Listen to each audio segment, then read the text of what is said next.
আসসালামু আলাইকুম। কেমন আছেন সবাই? আজকে মূলা দিয়ে শিং মাছ রান্না করব।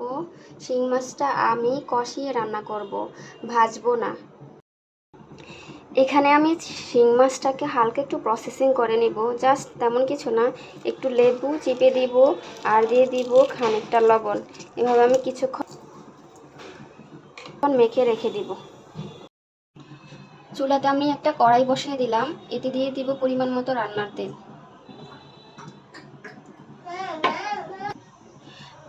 তেল কিছুটা গরম হয়ে আসলে এতে দিয়ে দেব পেঁয়াজ কুচি, ফ্রোজেন করে রাখা কিছুটা টমেটো আর মরিচ কাটা। এখানে আমি দিয়ে দেব 1 চা চামচ হলুদের গুঁড়া, 1 চা চামচ মরিচের গুঁড়া, আর দিয়ে দেবো আধা চা চামচ জিরার গুঁড়া, আর দেবো পরিমাণ মতো লবণ। দিয়ে ভালোভাবে মিশিয়ে নেব। হালকা একটু রসুন আদা বাটা দিয়ে দিলাম। কিছুক্ষণের জন্য ঢেকে রাখবো। মশলাটা কিছুক্ষণ কষানোর পরে এই পর্যায়ে আমি শিং মাছগুলো দিয়ে দিব।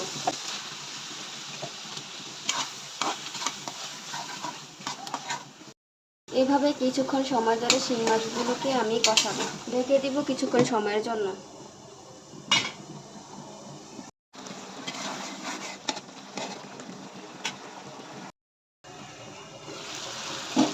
শিং মাছটা কিছু সময় কষানো হয়ে গেলে আমি কিছুক্ষণের জন্য মাছটাকে তুলে রেখে দিব সাইডে।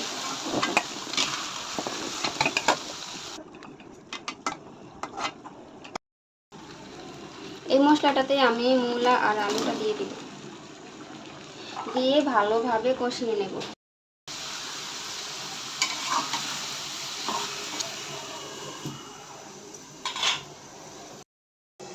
পাশের চুলাতে আমি ভাত বসিয়ে দিয়েছি।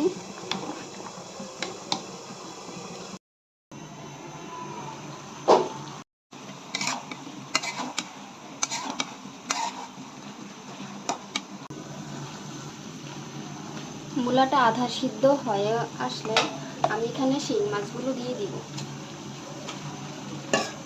পানি অ্যাড করে দিচ্ছি।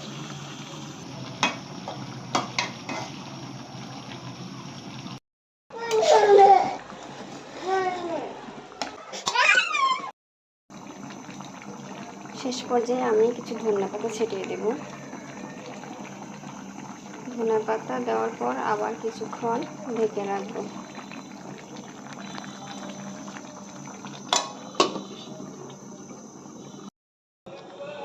এদিকে আমার ভাতটা হয়ে গেছে, ভাতটা এখন আমি মাড়গেলে নিব।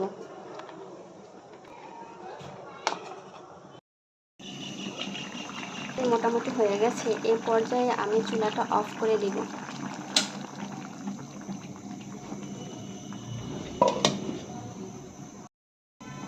তরকারির কালারটা যতটা সুন্দর হয়েছে, খেতেও কিন্তু দারুণ হয়েছে। অনেকেই মূলা খেতে চান না, তারা এভাবে একদিন রান্না করে খাবেন।